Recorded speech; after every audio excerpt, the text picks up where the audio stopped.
নমস্কার ভক্তগণ। আমরা জানি ভগবান কখনো জাতপাত বা ধনী দরিদ্রের বিচার করেন না। তিনি শুধু ভক্তির ভিখারি। আজ আপনাদের শোনাব জগন্নাথ মহাপ্রভুর এমনই এক পরম ভক্ত দাসিয়ার গল্প, যাকে নিজ জাতের হওয়ায় পুরীর মন্দিরে ঢুকতে দেওয়া হয়নি। কিন্তু তারপর মহাপ্রভু যা অলৌকিক লীলা দেখালেন তা শুনলে আপনার চোখে জল চলে আসবে। চলুন সম্পূর্ণ কাহিনীটি জেনে নেওয়া যাক। পুরী থেকে কিছু দূরে এক ছোট গ্রামে বাস করতেন দাসিয়া। তিনি ছিলেন অত্যন্ত দরিদ্র এবং সমাজের তথাকথিত নীচ জাতির মানুষ। কিন্তু তার হৃদয়ে ২৪ ঘণ্টা শুধু জগন্নাথ নাম চলত।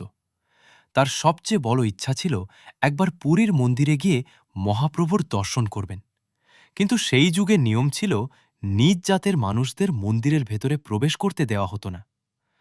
এই দুঃখে দাসিয়া দূর থেকেই মন্দিরের নীনীল চক্র দর্শন করে চোখের জল ফেলতেন। একবার দাসিয়ার গ্রামের এক ব্রাহ্মণ পুরীর মন্দিরে পুজো দিতে যাচ্ছিলেন।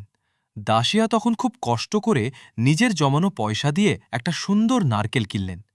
তিনি সেই ব্রাহ্মণের হাতে নারকেলটি দিয়ে বললেন, ঠাকুরমশাই, আপনি যখন মন্দিরে যাবেন তখন জগন্নাথ দেবকে বলবেন আপনার ভক্ত দাসিয়া এই নারকেলটি পাঠিয়েছে। যদি প্রভু নিজে হাত বাড়িয়ে এই নারকেল গ্রহণ করেন তবেই তাকে দেবেন, নয়তো ফেরত নিয়ে চলে আসবেন। ব্রাহ্মণ যখন পুরীর মন্দিরে জগন্নাথ দেবের রত্নবেদীর সামনে পৌঁছালেন তখন দাসিয়ার কথা মতো তিনি মনে মনে বললেন, হে প্রভু, তোমার ভক্ত দাসিয়া এই নারকেল পাঠিয়েছে। সে বলেছে তুমি নিজে হাত বাড়িয়ে নিলে তবেই যেন এটা তোমাকে দিই। আর ঠিক তখনই ঘটল সেই পরম অলৌকিক ঘটনা।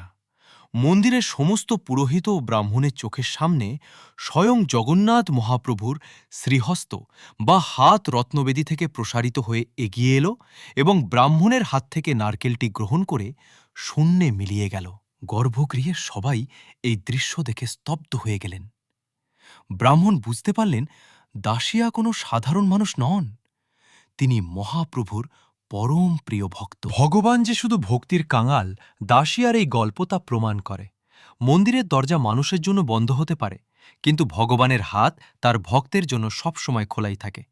গল্পটি ভালো লাগলে অবশ্যই জয় জগন্নাথ লিখে ভিডিওটি শেয়ার করবেন।